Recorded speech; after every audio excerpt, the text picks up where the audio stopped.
की जागती किताब है वो, बम मशीन है वो, जिसकी 19 सालों से थी तलाश, अब है भारत की गिरफ्त में। जी हां, 25 सालों के इंतजार के बाद भारत का मोस्ट वांटेड आतंकी टुंडा अब दिल्ली पुलिस के कब्जे में है।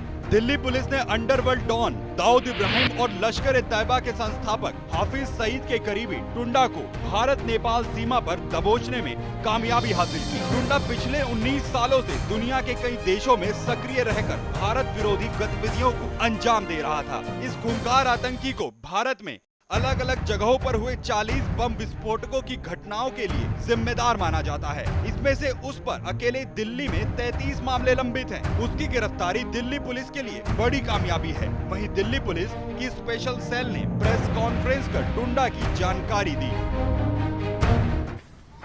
इसे हमने कल बनवासा महेंद्र नगर बॉर्डर पर, जो नेपाल के साथ बॉर्डर है, 3 बजे 16 अगस्त को हमने वहां पकड़ा। ये 1993 के बाद 1996, 98 में दिल्ली में जो कई सीरियल ब्लास्ट हुए थे, उसमें ये वांटेड है। आइए हम आपको बताते हैं कि आखिर टुंडा है कौन। भारत के खिलाफ आतंक का जहर फैलाने वाले यह आतंकी अब्दुल करीम उर्फ टुंडा का पैतृक गांव यूपी के गाजियाबाद जिले के पिलखुआ में है। टुंडा 1980 में कभी अपने एक होम्योपैथिक दवाइयों की दुकान चलाता था। अयोध्या विवाद के दौरान टुंडा आईएसआई के संपर्क में आया और देश विरोधी गतिविधियों में लग गया। बम बनाने में महारत हासिल करने वाले करीम को 80 के दशक में ही आईएसआई ने ट्रेंड किया था। इसके बाद वो मुंबई पहुंचा और दाऊद के करीबियों में शुमार हो गया। वो भारत में 1996 से 1998 के बीच अलग अलग जगहों पर हुए बम धमाकों का मास्टरमाइंड भी है।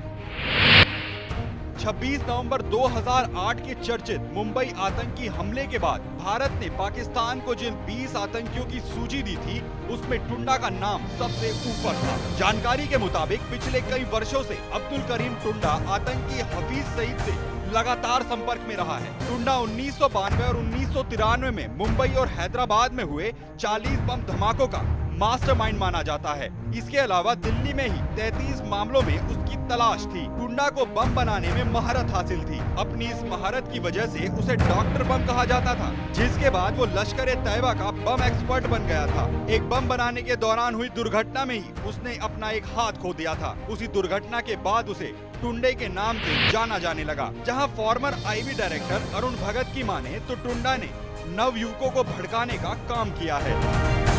वहीं रक्षा विशेषज्ञ भरत वर्मा ने टुंडा की गिरफ्तारी पर कहा है कि अब भारत सरकार की नजर हाफिज सईद और दाऊद इब्राहिम पर होनी चाहिए। टुंडा का पकड़ा जाना, हालांकि उसकी उम्र हो गई है, टुंडा का पकड़ा जाना, उसका स्ट्रिक्ट सजा, कन्विक्शन होना और रैपिड फास्ट ट्रैक कोर्ट में कन्विक्शन होना बहुत जरूरी है, क्योंकि इससे एक मिसाल, एक सिग्नल जाएगा। दाऊद इब्राहिम को अब पकड़ना और हाफिज सईद को न्यूट्रलाइज करना भारत सरकार का अगला कदम होना चाहिए। वहीं लश्कर-ए-तैयबा के संस्थापक हाफिज सईद ने अभी हाल ही में कहा था कि वो आतंकी नहीं है। अगर ऐसा है तो भारत ये साबित करे। वहीं दाऊद इब्राहिम के मामले में भी पाकिस्तान सरकार ने हमेशा भारत की सरकार को गुमराह ही किया है। बहरहाल अब 25 साल बाद हाथ लगे इस मोस्ट वांटेड आतंकी से भारत को हाफिज सईद और दाऊद इब्राहिम को बेनकाब करने में मदद मिलेगी। सुदर्शन न्यूज के लिए कमल सिंह की रिपोर्ट।